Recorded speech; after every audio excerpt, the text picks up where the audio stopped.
See matkaseikluse punkt toob teid Peipsialustesse küladesse. Siin on 2 põnevat küla, millega lõpeb ära kogu tsivilisatsioon ja edasi tuleb suur vesi.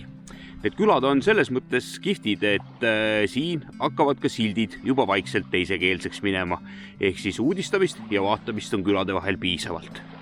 Lisaks sellele on punkt pandud ühele toredale rannale, mida võiks nimetada Teokarbi rannaks, sest see annab Peipsijärvele hoopis uue vaate.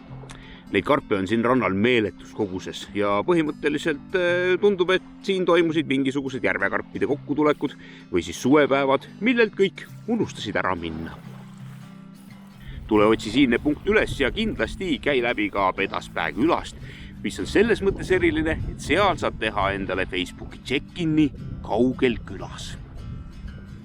Kes aga selle piirkonna kaarti väga tähelepanelikult silmitseb, leiab sealt ühe väikese rada, mis kulgeb mööda ranniku äärt. Aga see rada võib saada üsna ootamatu lõpu.